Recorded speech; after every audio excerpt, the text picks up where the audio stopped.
It's a nice, handsome lead for the moment. Now Aleotti hits the climb, and we're waiting for Masnada. There we go again. Boom. It's a proper wall, isn't it? I'm glad we had the ability this time to linger before we lost the camera shot, but that does give you a real impression on the severity of this climb. Now Aleotti bursts into the picture, doesn't he? So does the peloton, though, and it's much smaller this time around, Matt. Yeah, it certainly has shrunk a fair bit. It's probably a good 50 or 60 riders in there, though, but yet significantly smaller than it was the previous time up. You can just see by the angle of the building there, that walkway with its 15 chapels. This gives you an indication of how steep this climb is.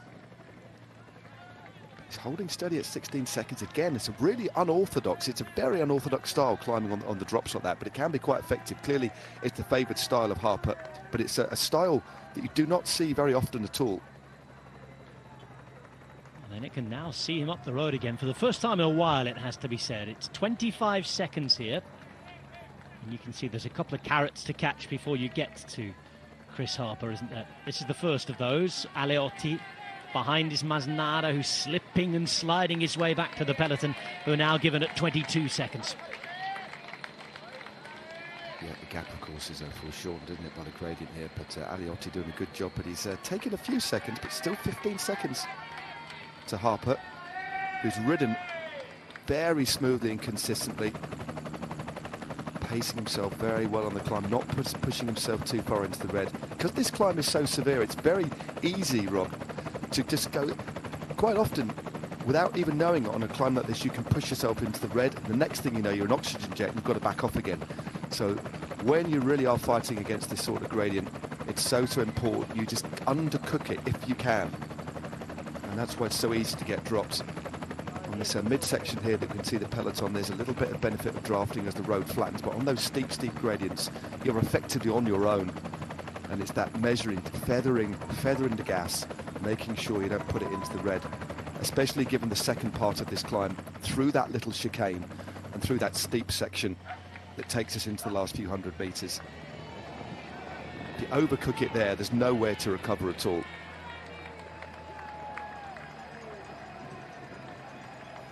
Harper still out there. Really good, strong tactical play by Jaco Alula. The last time around with the other attacks, it did succeed in getting rid of a really strong rider for UAE in the shape of Rafał Majka, but for now they've still got the bodies, haven't they? Still 3 riders in front of Tadej Pogačar. Still looking down, Roglic remains there, Yates, both of them are there. This is Aleotti. Yep. Same 14. He's just on the radio there, and there's all the more than a nod to Matt Pantone. He is mechanical. isn't it? Mechanical. Yeah. Oh, it's a flat. It's a flat. Oh, that's unfortunate. Even harder to keep it going as well. Drifts around to the right-hand side. See, he's just about kept the bike up right there. He had to redress his balance. Not your day when that happens, is it? No. You've gone on the attack on one of the most iconic climbs in the world, and you get a puncture up it halfway. Yeah. Very unfortunate. It's like Masnada about to be caught as well here. Now there's been a change, Matt, because Jay Vine looks to me like he's done and dusted. It's now Diego Ulissi who takes up. Adam Yates is on his wheel. Tadej Pogačar remains there. Masnada is about to be caught. It's a funny look. Swinging as he's caught as well. Yeah, did you see that? There's a little look from Diego Ulissi and just a slight shake of the head, though, Masnada. I don't think he's particularly happy with the way he was moving around on his bike there, but clearly at or near the end of his tether, right on the very limit on these steep slopes. Well, just coming towards 2 laps to go at the top here, won't there? And we've got a 13-second gap now, Matt. UAE are putting the pressure on. It was a thinning out group at the bottom. Let's have a look at it here from on high. Not too much has changed in terms of numbers. Stretched out a little more.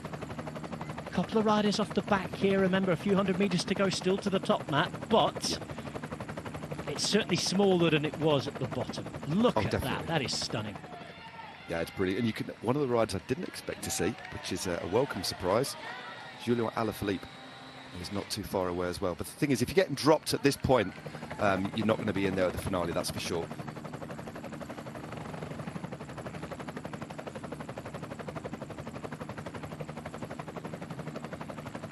San Luca. It's sanctuary. Beautiful. That's just such a lovely shot, that, wasn't it? With the Basilica just at the top there. The Portico running on the left-hand side. Absolutely gorgeous. His riders continue just to drop off this group. It should be set in stone, shouldn't it? It should be something that never changes, this finale. I want to say the same about Milano-Torino as well, with the old finish up at Superga. I know it's become a sprinter's race, hasn't it? But yeah, that's a shame, isn't it? That's something that shouldn't change for me, just for the views. I agree.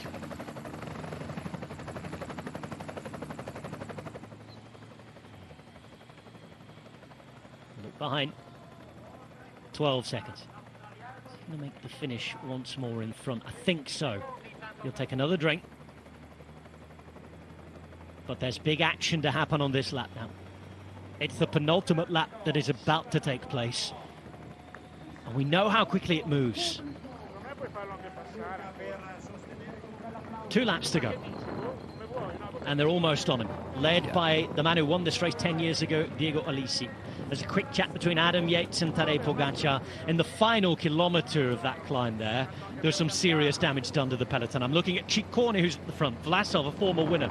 Carapaz is still in there. We've seen Sivakov as well, with Roglic, Pogacar, and Enric Mas too. It's a stellar lineup. The man still leading things, forcing them to chase him, is Chris Harper. Yep. As you say, all of the main favourites still in that front group. The remnants of the bunch, should I say. As Harper takes on the first part of the descent. Again, poised beautifully on his bike and taking these corners with ease. One would imagine he might be rejoined and taken back by the peloton. I can't see the UAE team Emirates, the way they've been riding here, the way the bunch is thinning out, just easing off at all here. And they've not looked for assistance from anybody else. Tadej Pogacar just cools himself down again, making it look easy as rider Giulio Ciccone in there. As you say, Vlasov is there too. Ben O'Connor, Felix Gall, Simon Yates, Warren Barguil also spotted, Matt. Yeah, Rodriguez as well. There was Sivakov as well, Carlos Rodriguez. Getting used to him not being in the Spanish Champions kit, but he was there too.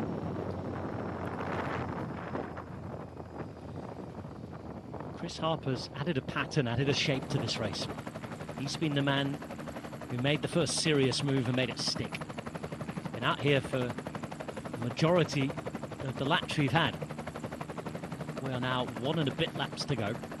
Interesting to see how UAE now use their power, use their firepower, because they're down to just 2 riders plus Pogacar, and in Adam Yates they've also got a potential winner as well. How do they play it? Do they continue to chase moves, or do they wait and hold back their fire once Diego Ulissi runs out of power? Because surely somebody now is going to make a move when they can. You wonder if Tadej Pogacar is going to try something and open up the race a little bit earlier, maybe go on next time up the climb and take the bell, because depending on how UAE team members want to ride this, depending on if they've got a dual leadership role with Yates, because we know Adam Yates is in stellar form. We know Pogacar's in great form. When isn't Pogacar in form? Let's be honest. There's shades of form, but generally it's world-beating every time he throws his leg over a bike. Let's be honest with you. But as you say, we're still 16 Ks to go, 2 more ascents, and with only 1 lieutenant left, really, it is going to be quite interesting. Other teams just stacking up behind, but they're still doing the damage. Still Diego Ulissi on the front here. But the way they're riding it would suggest to me that they might want to open up this race a little bit early and maybe go on the offensive next time up. We shall see. Ulissi putting in a big turn behind. 11 seconds now, it starts to go down again. Second part of the climb before the descent into the penultimate climb up San Luca. Lots of elevation packed deep into this race. You can tell that last little drag started to hurt, didn't it? He still kept that form. There's no real, clearly Harper here is starting to suffer, there's no doubt about it. But I tell you what, difficult to tell, isn't it? His facial expression hasn't really shifted at all. Maybe a slight little wince but his body and his shape on the bike looks immaculate, even though he clearly is suffering here. But he would have liked getting over the top of that one, just to rest a little bit, just relax on the bike as we come into this hard left-hander. This little step down here, thankfully nicely surfaced, no problems at all for Harper. Back on the gas, but it won't be too long before we see the bunch rounding that corner. It's lovely afternoon sunshine. 15 kilometres to the finish line. They'll go through it and take the bell in another 6k's time. Just 7 seconds now for Chris Harper. And the Giro Dell'Emilia coming to the board. This is all that's left in the potential winners group. They're led by UAE Emirates, former winner in Diego Ulissi, Adam Yates, and last year's second place finisher Tadej Pogacar. Harper's just allowed to gain another second or two. If they are going to Ulissi here, again, they're not really chasing Harper at this point. And it seems like a strange thing to say, but this isn't a pursuit at the moment. This is UAE riding at the pace that they want to ride at. Since we've come on air, Rob, I think it's fair to say, save for a little bit of positioning play into some key strategic points in the race, the only team that's ridden in the wind on the front are UAE Team Emirates. They are stamping their authority on this race. Well, they have stamped their authority on this race for the last couple of hours, and they're continuing to do that. So Ulissi at this particular point, after getting himself a little bit of rest, they don't need to press too hard on the descent. However quick you ride a descent like this, save for opening up a few gaps, there's no real benefit of pressing on the descent because it's easy in the wheels. Where you want to give it a squeeze is where it matters, and that's on the flat bit, and then that's the climb itself. So Ulissi, he'll be riding well within himself to stay as long as he can, as deep into this race as he can. I don't think it's fair to say that they've got dwindling resource, but they have a particularly finite amount of resource left. So Ulissi just needs to pace himself here. We know the man out in front is a strong rider, but he's not going to pose a threat to the ultimate outcome of this race at the moment. But it's all about UAE controlling this race right now and putting the fear of God in people by the looks of things, stringing out this bunch. We'll soon be on the climb for the penultimate time. But yeah, what the other teams got this league? That's going to be the interesting thing. We've seen live images since just after, I think, around 75 kilometres to go. If there is to be a move on this next climb, it'll have been one long lead out from UAE, the way they've ridden. Exactly. But let's see. There are plenty of big actors ready to step up onto the stage. Oh, totally. And it is quite the scenic, spectacular stage upon which to read the right lines.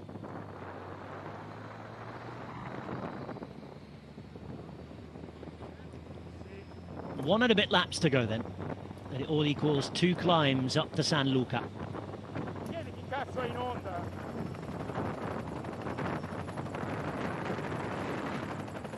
The Italian speakers, apologies about the language there. Camera operator's getting very het up. It's a stressful job, this. Whether you're on the bike or off it, up and down and around this circuit. Beautiful for us to watch. One of the most scenic races of the season. Certainly with the early autumnal weather being rather summery.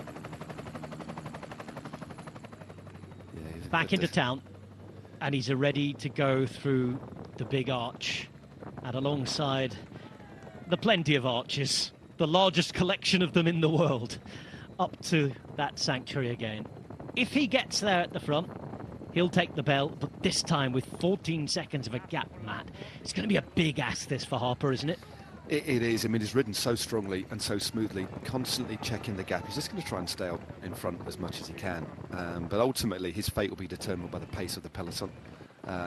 Quite an obvious thing to say, but all he's got to do is just try and stay in front. Again, there's another lap after this one. Got to try and pace himself on this climb, which quite often is such a difficult thing to do when the gradients are so steep. Any incremental, tiniest of increases in pace can put somebody into the red as the peloton hit the bottom of the climb with a fair bit of pace. Keep your eyes on them here. Yeah. Alaphilippe has disappeared from the line. It's L'Enfant Wilder who's moved up now. This is Harper.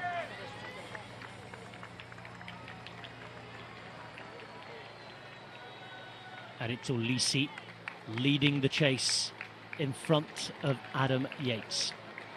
Pogačar in his Slovenian national champions jersey waits. There's a lot of looking around going on at the minute. This rider's trying to move up. Yates now is the man who's going to make his move, and here we go. Van Wilder wants to follow. It's Adam Yates who tried to stealthily make that move with Pogačar following. It looks as though something special is being teed up on the hill. And here we go, Matt Stevens. The race is well and truly on. Yeah, Ulissi just tried to go for as long as he can. It won't be long before Harper is taken back. It wasn't quite an attack, but it was a significant change of pace, wasn't it? It was a real right. Okay, this is where the racing really starts to begin. An immediate response by the impressive young Belgian Van Wilder, who's just on the wheel of Yates out of the saddle. Roglic spinning that low gear in that familiar style of his, about 10 riders back as well. Vlasov there too, but former teammate has now been caught. Settled into rhythm, just a little glance around there to survey the damage, and here's that little move. Ulissi was done. Yates accelerated. Van Wilder made sure that he put it together. Then Pogačar was able to follow. And the names that Matt was reeling off then sitting on the wheel, including Ciccone as well, O'Connor too. Amazing, Harper's managed to slot down into, I don't know how long he's going to stay there for, but fair play to Harper to slot back in the line out there, just dropping down the field there. Mast also looks good as well. Tisbenut as well, just a little bit further back, trying to stay in contact. There's a split, isn't there, after Benot? And look who he's with. It's Domenico Pozzovivo, who's still hanging on at the grand old age that he had, now into another decade. This is the front of the race then. No more than 15 to 20 riders. Tisbenot, as Matt was saying, on the back. Zana is still in there alongside Simon Yates. Ben O'Connor sits in fourth wheel, and it's Adam Yates now ahead of Ilan van Wilder. And the plan is all then for Pogačar now. Yep, counted 16 riders in this group, Benut being the last one. 16 riders left as Yates continues to squeeze on this steep part. This is where a rider of the calibre of Yates really needs to try and lean on this as the gap starts to open. Carapaz also looking good there. Mass. That was O'Connor in a bit of trouble. Just slipping and sliding that. Sorry, Rob, just spotted Woods in the centre there as well. Just on the wheel of Alexander Vlasov. It's this acceleration that's also putting Pozzovivo in a little bit of trouble too out the back. You can see his style left to right. Barguil starts to struggle. That is Van Wilder who's gone backwards. O'Connor now loses contract. Left-hand side in the green. Former winner Vlasov is there, ready and waiting. Roglic remains. Ciccone looks down and looks tired, but he's hanging on. Grits his teeth. Woods, that man you mentioned, still there for Israel Premier Tech, and Simon Yates in the blue and white too. But it's his brother who's putting down the power, who is inflicting the pain. And there are 10 kilometres to go as Benot hangs on for dear life at the back here. I don't think anybody looks particularly comfortable here. Everybody's suffering, trying to hold on to the wheels as they winch themselves towards the top of this climb.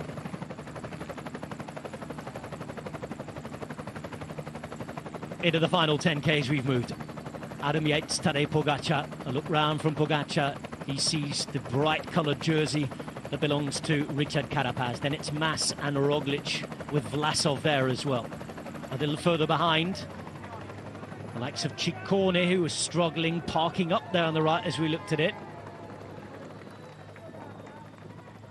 Woods towards the back. Simon Yates as well. Tisbenot still there. Yep, just looking at how many riders have got teammates. There's two from UAE, obviously, the two riders on the front there. And then there's two from Jumbo-Visma, so Roglic and Benut. Everybody else has no teammates. But the way Yates is riding here, looks like he's going to be able to continue. Oh, Benut has gone. He did have a teammate with him. It's just this horrible little drag all the way to the top now. And how quickly he drops off the back. Props to Ciccone there, who was struggling when we last looked at the replay, but he's just hanging on here. You can see he's trying to hang on to the back wheel of Simon Yates. He's managing it now. He'll get a little bit of a rest if he can make it up to the finish line here. But it's Adam Yates who is putting everybody in all kinds of pain. He certainly is. Everybody just locked and loaded into the wheel in front. Nobody's thinking about making a move here, that is for sure. This relentless pace being set by Yates has put the vast majority of this field to the sword. In only about 10 or 12 rides. Another little squeeze, another little acceleration over the top, adjusted specs, and there's the selection as we head into the final lap. The bell will ring, and this is a collection of some of the greatest bike riders we've seen in the last 10 years in the professional world. It is quite the start list. It's quite the collection. Adam Yates leads them, his teammate Tadej Pogačar, and all of the challengers. But it's advantage UAE here, and pressure falling on Pogačar's shoulders to finish this one off, Matt, with 1 lap to go. Yeah, definitely. Well, Yates will stay in and lead and take them into the climb, I think, because there are no other riders with any teammates. So it's only Tadej Pogačar. And we talked about the depth in strength. We talked about the way that they've dominated this race so far. And Pogačar is the only team to still have a resource is UAE Team Emirates. I mean, it's they've still got to finish this one off. But just the way he was trying to look at the body language on the bikes under the pressure that Yates was putting on them, and Tadej Pogačar, as ever, looked serene, looked calm, looked very much in control, where everybody else was starting to struggle. The only rider that we haven't had a really good look at is the man in the centre, in that yellow jersey, the man on the move to destinations unknown, Primož Roglič. Sat in the wheels, biding his time, and it looks like as if next time up it is just going to be a battle of the strongest. This might not even, so far there's been no real tactical play here, Rob, apart from UAE Team Emirates riding on the front. It's just about strength. That's all this is at the moment, and I think that's what it's going to be. Well, that's what's going to happen last time out. It's going to be the strongest rider here, and I don't think, because Yates is committed to work for Tadej Pogačar here, there's going to be the opportunity for anybody to try and to get their way early. It's every man for themselves now. 8+1 then. Yeah. Ciccone, Simon Yates, Woods. There's Vlasov, Roglič, Pogačar, defending champion Mas, and Carapaz. All being led by Pogačar's teammate, Adam Yates. Wisely as well, you've just seen Tadej Pogačar, just after sitting on the wheel of Yates for the vast majority of the climb, or for the whole of the climb, he's just dropped back to third or fourth wheel, just so he can get a little bit more rest on the wheels, and also to get sight of riders that he considers to be a threat, just making sure that nobody tries a crafty one, and then everybody turns to look at him to chase. I'm wondering if Tiesj Benoot can get back on, but I don't think he's completely gone. Once you capitulate and implode on a climb like that, it's very hard at this stage of the race to get back in contact. They put the cars in the gap as well, suggesting the gap to the next riders on the road is a significant one.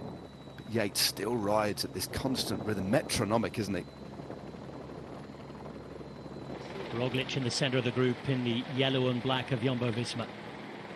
The jersey's only likely to be wearing for the next week. If you're joining us late today, Primož Roglič told our colleague on the ground, Antoine Plouvin, that he is definitely leaving Jumbo-Visma. He'll announce his destination in around a week's time. So one final attack from the killer bee. Let's see. Of course, if he does manage to take the win today, Primož Roglič will have as many wins in this race, Matt, as the great Fausto Coppi. It's not bad, is it? Already a 2-time victor in the last 3 years. This is one of the, just thinking about how to describe the way this race has been ridden and raced so far. It's just been attritional. It's just been riders falling off the back. It's elite sport at its most brutal. It's pure and simple strength. Obviously, there's the making sure you save your energy and the story that's led up to this point. But this is pure and simple. Hold on for as long as you can. It now really is. Ciccone. But here we go. Ciccone tries something. A little bit of a play. Carries a bit of extra pace into this corner, Rob. No surprise, really, wanting this on the descent, wants to put a bit of pressure on. He was the one who was really gritting his teeth at the back over the top. Yeah. And he's trying to take advantage here, and this is a slightly different look on things. It doesn't last so long, though, because Adam Yates returns to the front, calms things down, and we're now 6 kilometres from the finish line.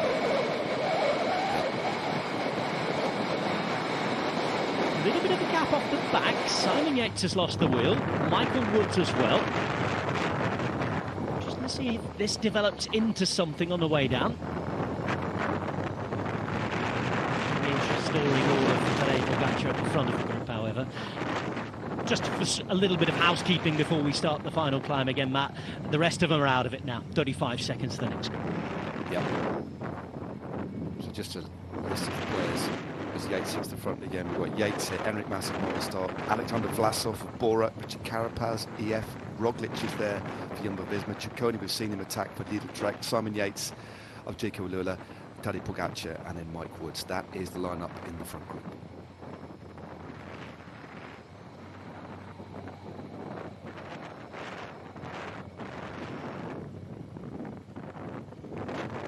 Nine of the strongest riders in the world descending for the final time at the end of this Giro dell'Emilia.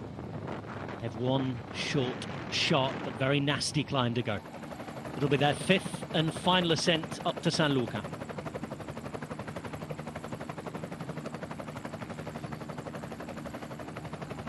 Begins in just over 2 kilometers time.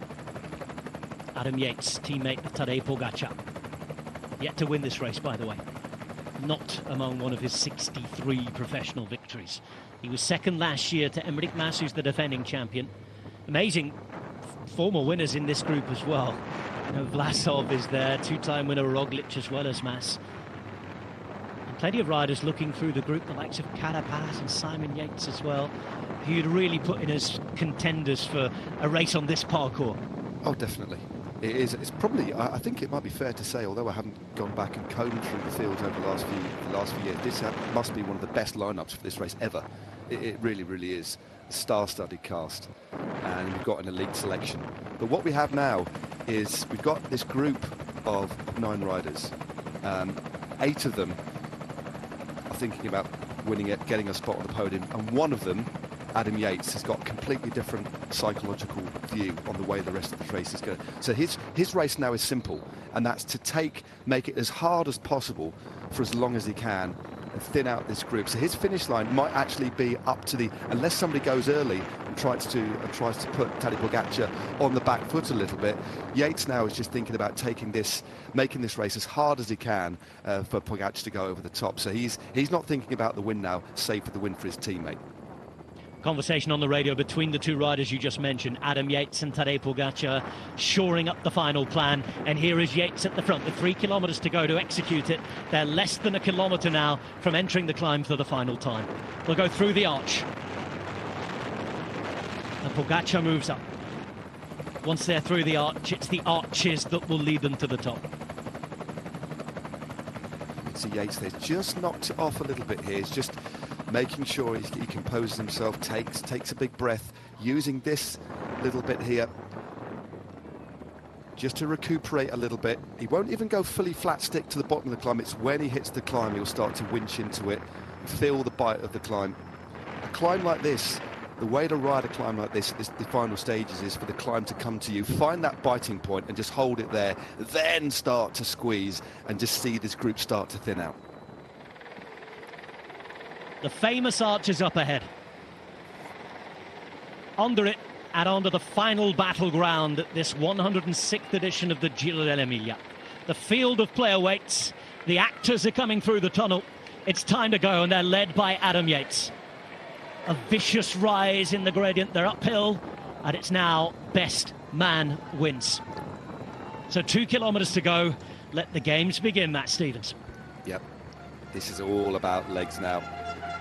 And also, who's got the stomach to suffer, to turn yourself inside out as well? Looking at Simon Yates closely for the first time, he's been down at some point today. He has a big mark on his right shoulder.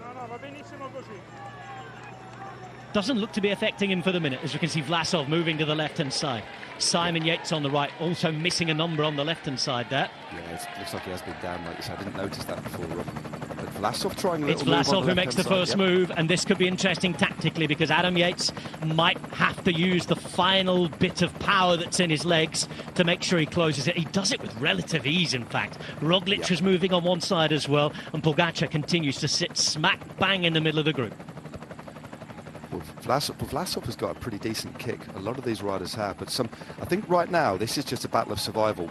I think you could say, well, which rider would want to go long here? What rider would rather leave it to the last few hundred meters? So riders will approach this climb with different ideas. But right now, they can't really even think about that. It's like, right, we've just got to hold on for as long as we can and just see how far I can go into this climb before thinking about it. But this is, right now, it's pure cycling Darwinism. It really is. It's survival of the fittest.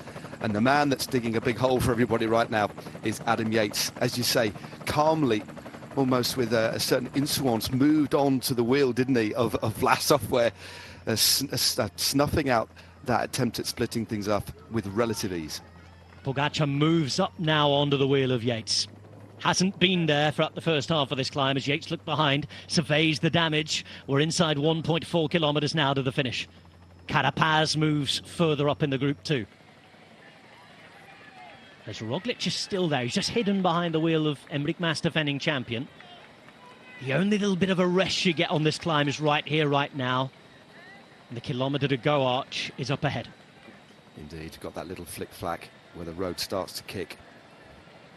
And that is the point one would imagine Tadej Pogačar or Roglic might try and want to make their move. So on the steeper sections, that's where power to weight kicks in. And here we go, under the archway. Out the pedals. And it's an armchair ride for everybody to hang on at them. It doesn't mean it's easy.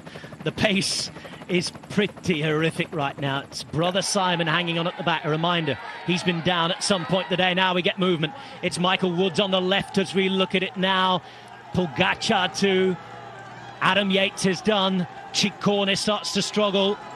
Who can hang on, who can go? It's Pogačar powering up this into the final kilometre now. Carapaz is there, Roglic remains, Woods drifts, but he's still in the game. Ciccone is out of it, however, and Simon Yates is hanging on for dear life. He's out the split, we're down to 5. It's Pogačar, Carapaz, with Roglic trying to move up. Woods is now starting to struggle as well. And that is that for Simon Yates, it seems. 900 metres to go, and look at Pogačar power away. It's Pogačar, Carapaz, Roglic, and Mas is the next man who's just struggling. Daylight opens up. It's 3+1, Matt, and 700 metres now to the finish line. It's a great ride by Richard Carapaz here, the Ecuadorian champion, on the wheel of Pogačar, who eases ever so slightly. He looks around, and there stealthily as ever vigilant, so dangerous, Primož Roglic, and Mas, the defending champion, back into the fray. And here goes Carapaz. Oh, big move. Carapaz goes just as it became 4 again. Vlasov was desperately trying to get in contact. Didn't make it because that was the move. It's chased down. It's calm again. 600 metres now to the line. And here comes Vlasov. Likely to just try and take his chance. Ooh, and he's off to one side and almost off the bike there with Enric Mas.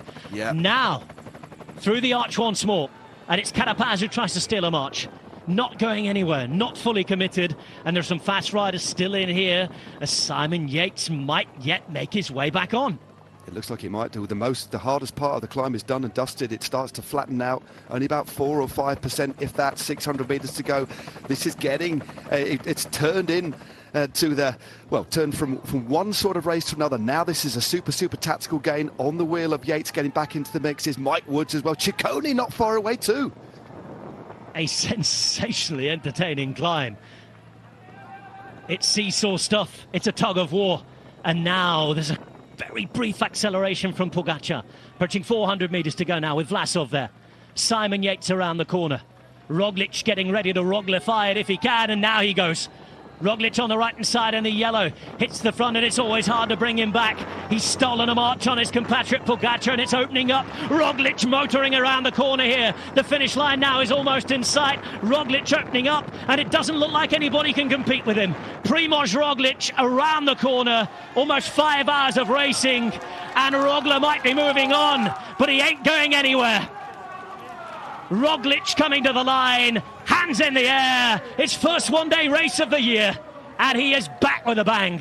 It's Roglic ahead of Pogačar, a Slovenian 1-2, and Primož Roglic now has as many wins as Motta, Coppi, Cassani, Only the great Costante Girardengo has won this race more than the Slovenian superstar. Well, what strength, what craft, what patience from Primož Roglic. He is a lethal weapon. He really, really is. No wonder next year and the year after he's probably going to be one of the highest paid cyclists in the world. That was absolute perfection. Never showed his hand. The first time that he hit the front of this race was the winning move. He does it time and time again. And when he went, it was so devastatingly effective, so violent, and quite beautiful as well at the same time. Look at this turn of speed. It is Roglic who gets to the front, and at this point, you don't feel he's coming back at any point. No. Just snap So the it's elastic, Roglic. It's Pogačar, and it's Simon Yates after crashing early on and being dropped. One of the performances of the day, and the first British rider on the podium since 1977. Yeah, that's a very, very good ride by Yates there. As you say, was dropped on the climb, got his way back on again there. Wag of the finger there from Roglic. What can you say about this man? What a season he's had. And he wins yet again. Wonderful.